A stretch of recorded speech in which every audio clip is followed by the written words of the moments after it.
Hey everybody, welcome to Shooting the with Yankee. As usual, I'm Yankee, so let's start shooting.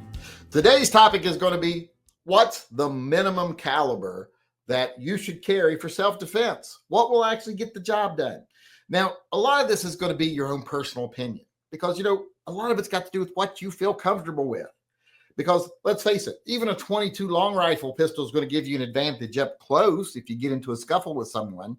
But not all calibers are created equal, and not all calibers can do what you might need them to do. I personally prefer to carry a 357 Magnum at all times, nothing less. But occasionally I do go to something smaller. Now, the thing you need to keep in mind when you do choose to go to a smaller caliber, like let's say you go to 32 ACP, which I do with a Bobcat or a Tomcat, excuse me.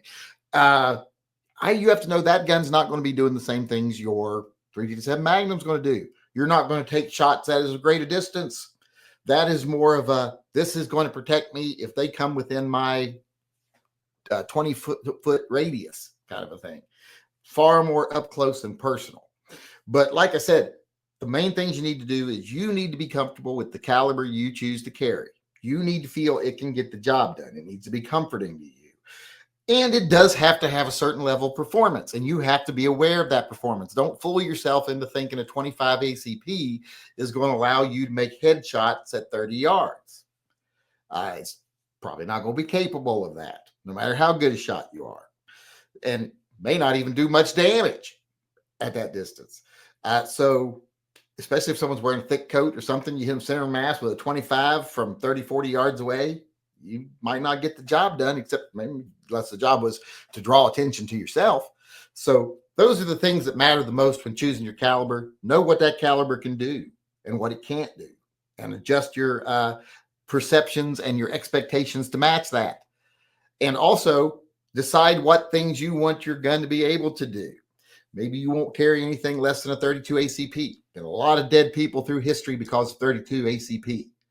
Don't think that's not going to hurt someone. 32 caliber bullets ended a lot of people. So 22s wouldn't be optimal for most situations. But like I said, as long as you're aware of what it does, you plan for what it does, and you can be comfortable with that, that's a good enough caliber for self-defense. Now let's go see if people agree or disagree with me. 9mm is more potent than 380 and still has light recoil and has almost unlimited options in guns to choose from. 357 Magnum is the best option, though. I agree. 9mm is very versatile. It's got a lot of different loadings. It's got really hot loadings. It's got really light loadings. That's why people always, when someone says something like, well, I wouldn't get a 9mm, but I don't know if they can handle the recoil, so I'm going to get them a 380. Well, how about get them a 9mm and just get some light ammo, maybe even put a lighter spring in it if you need to. But they make ammo that is very light shooting. The Hornady with the little pink ribbon on it comes to mind. My sister uses that in her 357 Magnum. It's a 38 special ammo, light shooting that gets the job done. So I would rather you buy the 9mm and put the lower ammo in it than go to a 380, because then when you get into 380s and stuff, you have to be aware of things like that's often a blowback gun, which is going to be different than a lock breech or whatever. So you got to keep in mind, not all guns are the same. Edgar Cortez has said here, ideally 9x19 is the minimum. I suppose a 9.17 380 could be used, but its diminished penetration makes it tenuous. It does have decreased performance. 380 is not just a slightly less 9mm. 380 is not that powerful. It's more of a up close and personal round, in my opinion, just like a 32 ACP. Those are, you're 10 yards from me. When you get into like 25, things like that, it's closer. Now 22s actually have a longer range, 22 Magnum. But when you're in the semi-automatic calibers like 25, etc., you got to know that's like poked in your ribs or shoved under your jaw kind of level there, as far as I'm concerned. John Heasley, I pocket carry my LCP Max when I have sweatpants on. Little 380, like I said, as long as you know what it does and what it's capable of. I mean, don't get into running gun battles at people with, at 50 yards if they've got a full size, gun or a rifle.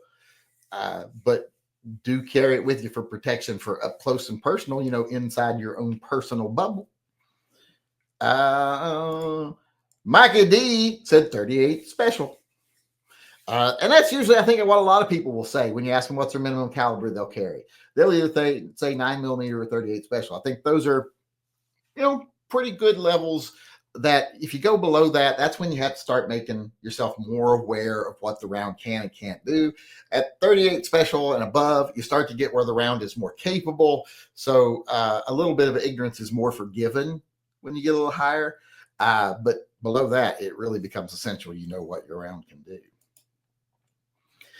Crazy Pitbull 16 said, you can only have 1,586 L comp or the 327. You can only have 586 L comp or the 327 5-shot. If I can only have one, it's going to be the 586 L comp. 686 and the 586 are the best gun made. So yeah, definitely one of those. That's 7 rounds compared to the 8. So, you're only giving up 1 round, smaller gun, more practical gun, heavier weight gun, handles recoil better. So yeah, definitely the 586 L comp. It's not even a hard decision. It's not even one I have to think about. It's one of those right off the top of my head, easily made decisions. Mike White says, even 22 will get the job done with shot placement, but I wouldn't go under 32 ACP as it was in the old days used by the Popo and the military. It did used to be a very popular round. It was a very common round back in the day.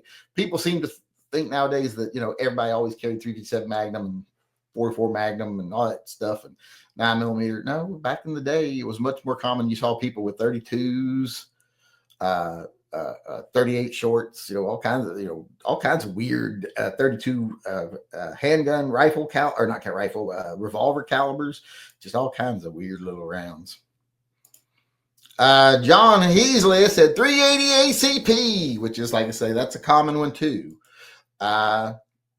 People, like I said, that when you get 380 is where it really is. That's kind of like the 380 and the 38 special. Like I said, that's kind of the divider line between you don't have to worry as much about it and you got to be more worried about what it can't do. So that's a common response also. Phyllis Shanice, minimum is my 30-32, which is a Tomcat, which would be a 32 ACP. Usually something in a 9mm, but today Smith & Wesson 60, 357 Magnum. Yeah, that's what I was carrying today. I had on my Python. I took it off before the chat started because I didn't want to stand up and get canceled by the YouTube police. Dale Rickety says 32 ACP, but only on special occasions. You mean like church and funerals and weddings and stuff? That's when you should carry your big old fancy gun.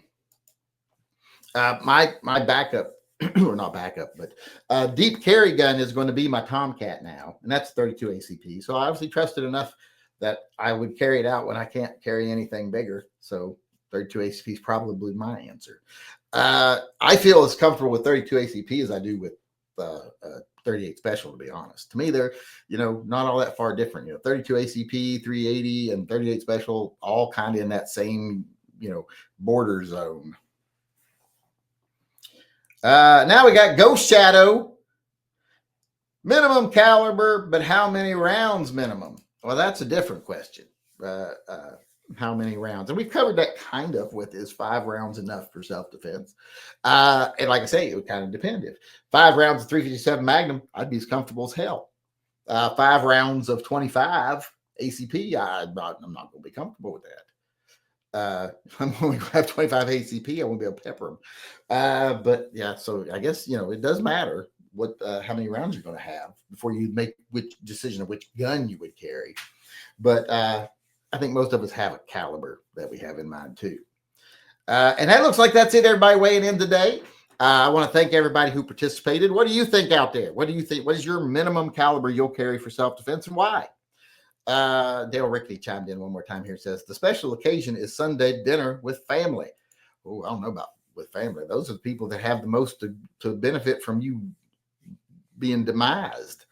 You might want to be able to defend yourself a little better, because they may be looking to get their inheritance. But as I was saying, what's your minimum caliber you'd carry? Let me know in the comment section below. And if you want to weigh in live on one of these topics, be part of our discussion, which is what I want these videos to be. I want them to be your opinions more than my opinions.